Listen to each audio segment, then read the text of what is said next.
Hello, and welcome to another episode of Untraditionally Traditional, a podcast with me, Brittany Duncan, a millennial homemaker.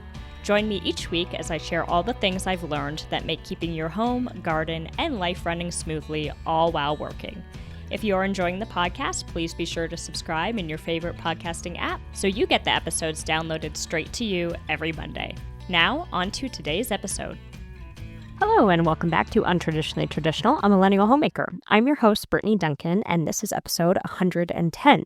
Thank you so much for being here and giving me some of your precious time to talk about freezer meals today. If you have listened before, you know that I was recently pregnant and that we now have a newborn, so freezer meals are something that we have been creating a lot of recently and using regularly. I'd like to give a special shout out to the listener that requested this episode topic. You know who you are. We talked on Instagram, and as always, for anybody, I welcome you to reach out to me on Instagram or through my website with episode ideas. I create this podcast to be helpful, so if there is a topic that would be helpful to you, I'm all ears, and if it's something that I think that I can speak beneficially about, I will. Thinking back to when I started doing freezer meals, it probably wasn't until Johnson and I were married, and honestly until I spent some time with his mom, Carmen. She is a master of freezer meals. Not that she prepares meals specifically to put in the freezer, but that she's always freezing leftovers to reuse and makes bigger batches of things so that she'll have leftovers to use another night. There's a joke in the Duncan family, though, that her freezer contains many tubs of what we affectionately call craters of the moon, and this is because many things, when frozen, look the same. And if they're not labeled, they all kind of resemble what the moon surface might look like. Carmen somehow knows what these things are for the most part, but anybody else that opens the freezer, good luck. So I started using my Grandma Jones technique of masking tape and a Sharpie. Anytime my grandma would make something that she was putting in the freezer, she would put a strip of masking tape on it and label what it was. And it holds up really well in the freezer. It's easy to remove if you're going to reuse the container. So I have found that I am much more likely to use what's in the freezer and be excited about it if it's in a nice container and it's labeled so I know what it is. Which brings me to my first point I want to cover, which is to only make and freeze things that you will actually eat. Last week, I talked about bulk buying, and one of the things I covered was not to buy items in bulk that you don't use regularly, and the same concept goes for what you make and put into your freezer. Just because it's a recipe online that says it's a great freezer meal, if it's not something that you eat regularly, it's not something I would recommend to make. The best way to start using your freezer is to figure out what meals you already enjoy making and enjoy eating that freeze well. Not everything freezes well is my second point. Fresh vegetables, because of the water content in them, they don't freeze well. So they need to be frozen after being cooked. So any fresh vegetable dishes, not candidates for the freezer, but slow-cooked vegetables freeze and thaw well. It's not a one-size-fits-all, but chances are that if you make a dish in a big pot like a Dutch oven and it cooks for any length of time, that it will freeze well. If you're unsure, make a small batch, freeze one portion, and see how it does. If you don't know where to start and don't feel like testing what recipes freeze well and which don't, fear not, I'm going to share some of the favorite recipes that we make and stock our freezer with later in the episode. Before I dive into the details of freezer meals, though, let me highlight some of the reasons why you might want to partake in this homemaking practice. First, you're doing the work anyway. If you're going to cook a meal from scratch, it's a minimal amount of extra work to double the recipe and freeze the second half in meal-sized containers. And the time you're saving yourself not having to cook that meal another night is huge. Second would be the cost savings if it saves you from ordering takeout. We all have those days when 4, 5, 6 o'clock rolls around and the last thing you want to do is cook dinner. It can be really tempting to call up your local pizza joint and order a large pizza or two, even though you don't really want to eat something unhealthy, but you just don't have a backup plan. And the amount of time it would take you to order, wait for the pizza to be made, and pick it up, you can defrost a meal from the freezer in a bowl of hot water or in the microwave on defrost, and then heat it and serve it. In fact, it would probably take you less time. On the cost-saving wavelength, you can also buy ingredients when they are on sale and make that meal extra cost-effective. If there's a big discount on ground beef, buy it, stock up your freezer with multiple different ground beef dishes. Same with chicken breasts or ground turkey. Once you build your repertoire of freezer meals that you enjoy making and eating, you'll have an easier time knowing what to stock up on when it's on sale to fill your freezer with these meals. And the last reason you may want to stock up on freezer meals, although I'm sure there are many more reasons that I'm not mentioning, is margin. In the months prior to having our baby, we knew that we were going to need a whole lot of margin for the first few months of postpartum. We made a lot of freezer meals, but even having 2 or 3 meals in the freezer creates a nice safety net.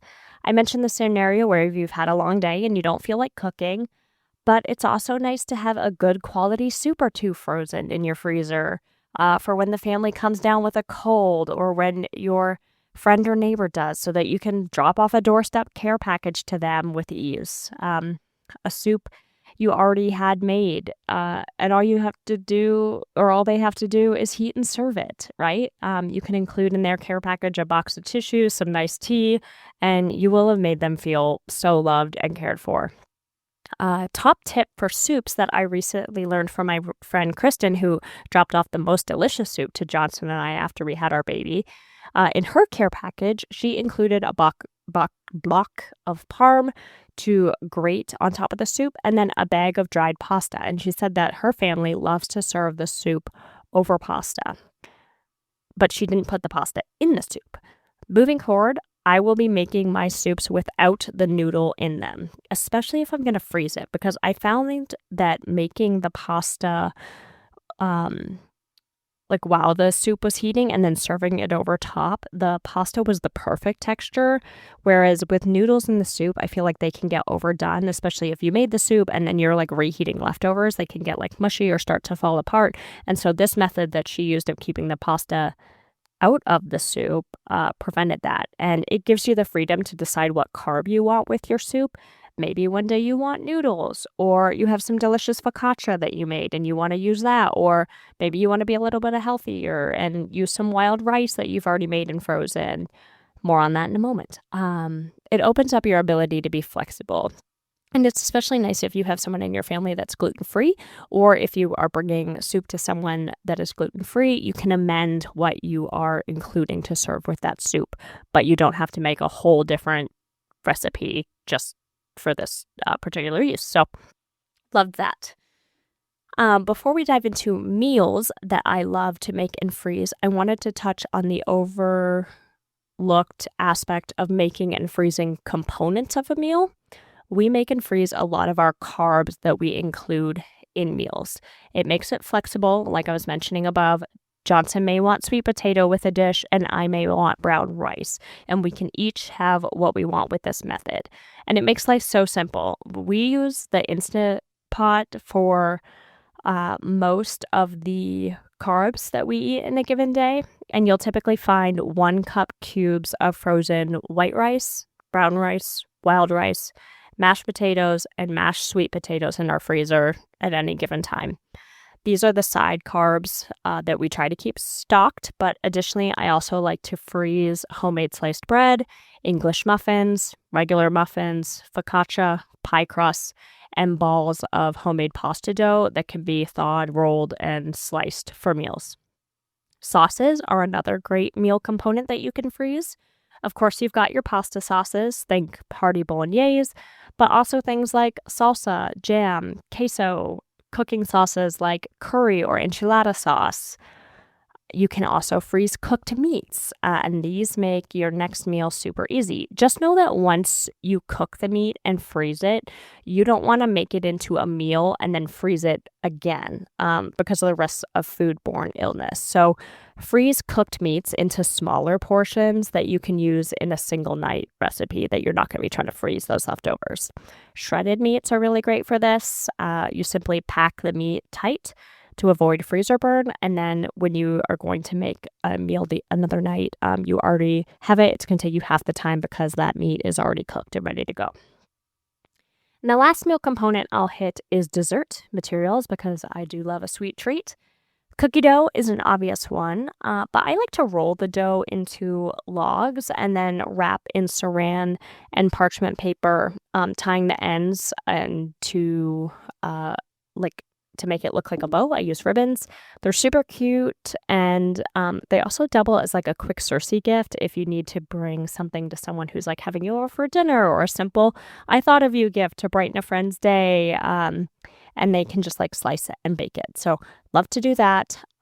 You can also freeze cakes really well, doing it in components. So the actual cake portion you can wrap in saran wrap. I love press and seal for things that I'm putting into the freezer because it's just thicker, it sticks well, it seals better. I find that it helps to avoid freezer burn. And then you can also freeze the icing separately in tubs or even in piping bags. So it's just like ready to go. Cupcakes, same concept. And then if you have leftover cake, it freezes beautifully as well. And you can like pre-slice it and separate the slices with parchment paper so that you can just thaw a slice at a time. I'd say like try to use it probably within 4 to 6 months for the cake slices to avoid the flavor changing and absorbing any of the freezer smells. But yeah, cake freezes great. So with that, let's talk about actual complete meals I like to make and freeze, starting with breakfasts. The first breakfast food I started making and freezing was quiches, and to this day, I always have either completed quiches or what I call quiche fill in the freezer. Baked quiches freeze beautifully, but sometimes when I have extra vegetables that I need to use and some ham and bacon, I'll make a batch of the quiche filling and freeze it in half-quart containers. And then when I want to make a quiche, I just dump that mixture into a bowl, add in the eggs, and voila, I've got what I need to bake a quiche. Other items that I like to make and freeze are English muffins. I will make a triple batch at a time, and then I like to use our Blackstone grill to cook them. For those of you that don't know, English muffins are actually cooked like typically in a skillet, but in a skillet you can only do like 4 at a time, whereas on the Blackstone I can make all of them at once. I think my last batch was like 48 or something, and I could cook them like in one go. And then I let them cool and I freeze them in Ziploc baggies of 8, like little 8 packs of English muffins. Regular muffins are another great item to bake and freeze. I like to use the Kodiak pancake mix. I get it at Costco. And then I kind of disregard their recipe and I mix it with 2 pints of egg whites and then 2 cups of mix-in. So I'll have like a cup of blueberries and then usually a cup of like a seed and nut mixture that is usually like hemp seeds and walnuts and different seeds that I've got. And then you've got some protein muffins that taste pretty good and they freeze well. And then for main meals, like dinner-ish recipes, I would say that as many recipes as I can link in the show notes, I will, that come from websites. But if they're not listed and you want them, message me on Instagram or through my website, and I will send you a copy if it's like a family recipe or something that isn't on website. Unfortunately, the recipes that are from cookbooks that are not online, I can't like spell it out here because I don't want to get into copyright trouble, but I will tell you what cookbook it is from if it's a cookbook that you own or you want to get. So the first is a ground chicken ginger pineapple stir fry. It's delicious. It's super easy to make and fast. It's from Half Baked Harvest, and I will usually double or triple the batch when I make it and then freeze what we don't eat for dinner and lunch the next day. So I'll freeze the meat mixture on its own. That's an option. Or alternatively, a lot of the time what we will do is put it into single serving Tupperwares with rice. And then these are easy lunches for Johnson to grab and take to work. So if you're looking for like a sweet and savory kind of Asian stir fry with ground chicken, this is delicious. A lot of the recipes I'm going to share are actually from Half Baked Harvest. She's got some really good ones. Another one I love is the Half Baked Harvest Noni's chili. It is unfortunately not online. I tried to find it, but it is in the Quick and Cozy cookbook, which is a great cookbook. Love it. What makes it so delicious is that it uses canned green chilies and pickled jalapenos. I love to use the sweet and spicy pickled jalapenos from Trader Joe's. And then it's got smoked paprika in it, and it's just this like really yummy smoky flavor. It's got pinto beans in it that I feel like go really well with smoky flavored things, and that freezes beautifully. From Half Baked Harvest, she has a cow soy recipe that is really good. Cow soy is a Thai soup, kind of like Thai curry soup that is really good. And so she's got that one. And then my other thing that we always have in the freezer from Half Baked Harvest is her ramen base recipe, which is fantastic. It's also in that Quick and Cozy cookbook.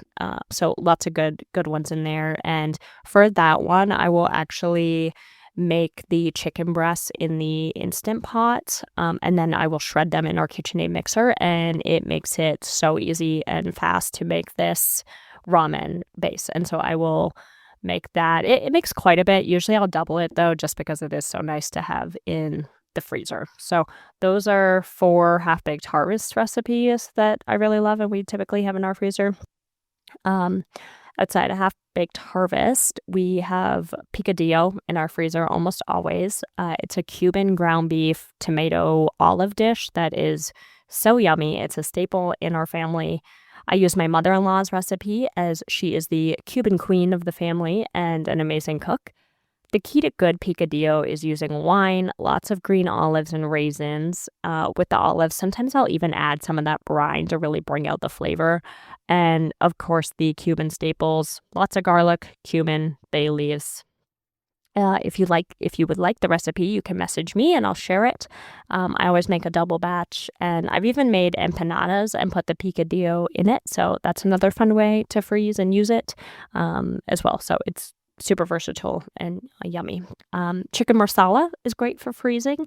I use Tyler Florence's recipe with a few tweaks. Instead of pounding the chicken breasts, I simply cut them in half completely, like you're butterflying them, but I go all the way through. And honestly, most dishes that I make that call for chicken breasts, I almost always cut my chicken breasts this way, as I tend to find that it makes them more tender, but also that they cook faster. So that's how we cut our chicken breasts rather than like pounding them, because I find that even if you wrap it in saran wrap, it gets chicken everywhere and it's loud, and I don't know, I just don't like doing it. So that's my little hack for that. And then instead of prosciutto, I use 4 slices of bacon, because we almost always have bacon and we don't always have prosciutto. So and when I freeze this, I will freeze everything together. So the chicken, the sauce that has the mushrooms and the bacon, but then separately, I will freeze the mashed potatoes. I don't like to freeze the mashed potatoes with it.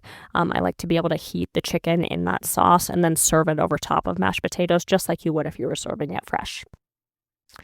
Shepherd's pie is a classic. And then when I make it, I freeze that with the potato topping on top of it. That's kind of like the one exception where I actually do freeze the carb with the main meat dish.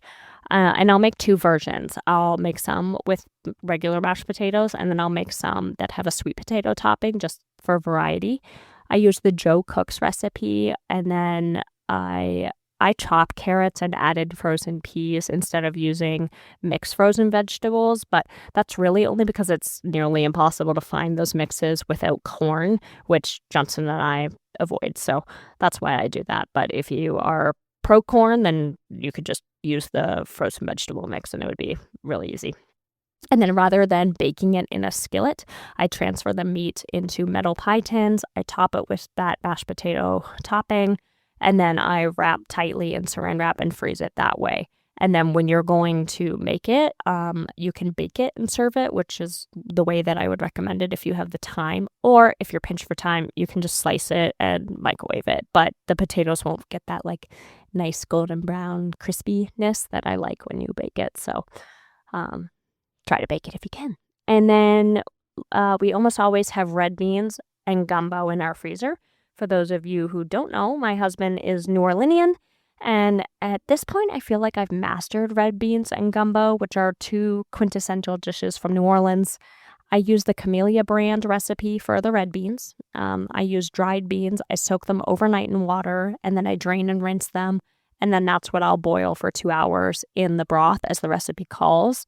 I follow the recipe exactly from here, except for that I use andouille sausage instead of ham to give the red beans a little bit more flavor and spice. And then I'll freeze those red beans in half-quart containers and then serve over rice, which I make and freeze separately. So red beans is always served. It's typically called red beans and rice, and it's almost always served over rice, but I will freeze the red beans separate from the rice. And then for gumbo, I use the Cooking Up a Storm recipe. Cooking Up a Storm is a New Orleans staple cookbook. And thankfully, NOLA.com has published that Cooking Up a Storm andouille recipe, or andouille. It's a chicken and andouille gumbo recipe. And so I've linked that for y'all. But I make a tweak. Instead of cooking the chicken from raw, like the recipe says, I use a rotisserie chicken and I pick all the meat off. And then when it calls for you to add in the raw chicken, I just put in that rotisserie chicken, and it makes it super easy. It gives it a great flavor. And yeah, it works beautifully. So that would be my little hack there. And then I use avocado oil instead of vegetable oil for the roux. And the trick with gumbo is the roux. Like, that's what makes a good gumbo. So, and for those of you who don't know, a roux is a combination of oil and flour mixed constantly over heat. And with this particular recipe, I like to get that roux nice and dark, and it should take 30 minutes of constant stirring. Low heat, you don't want it to burn, but over time you will see that roux get darker and darker and darker until it's like a nice reddish dark brown color, and that's what you want. And so gumbo is a labor of love. Make sure you have some time when you go to make it, but you can taste the love when you take your time with it. So it makes a lot, the recipe. I probably only end up making it like 4 to 6 times a year, and that carries us through. So I freeze that gumbo in the same half-quart containers, which I've talked about them on here before, but I get them from Amazon. They come in a pack of 50. I love how they stack uniformly in the freezer. I don't heat in them because they are plastic, but I feel fine freezing food in them. And then I keep the rice separate. Again, typically you're adding rice into gumbo, but I heat the gumbo and serve it over rice. And the last thing we typically have in the freezer is some kind of ragu or bolognese meat sauce for pasta. Ina Garten's Weeknight Bolognese is a good one. And then I recently made Shay Elliott's rabbit ragu, which I don't have a recipe for, sadly, because it's part of her subscription cards. But if you subscribe to her cooking community, you could get that recipe, and it was really good. I used chorizo instead of pancetta. That was a swap I made for the recipe, and loved it. And those, my friends, are the freezer meals that I make and freeze. Tamales are the last thing you will almost always find in our freezer, but those come from our friend Aurelia's mom, affectionately known as the tamale queen in our household. And Aurelia knows how much I love her mom's tamales, and so sweetly gave us a huge batch to get through pregnancy, which I have loved.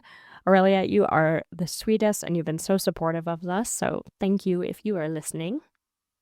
So while you can't have the tamale queen, many restaurants will sell tamales if you ask them, and you can order them ahead of time, or you could try your hand at making them. I think it would be super fun to have a tamale party and get an assembly line going. Another idea for this would be pork dumplings, which used to always be in our freezer too. I like Joshua Weissman's dumpling recipe, which you can find on YouTube. But they are a super labor of love, and quite frankly, I haven't had the energy to do it in a long time. So making them with friends would be super fun and would make it more doable. I hope this has been helpful and that you stock your freezer with foods that you love to make and eat. Until next week, happy homemaking, everyone. Thank you for listening to this episode of Untraditionally Traditional. If you enjoy the podcast, please share it with those special people who would love it too, and write a review. For more tips and photos of my home and garden, follow Untraditionally Traditional Pod on Instagram. Until next week, let's continue to make our homes places of joy and service to ourselves and those we share them with.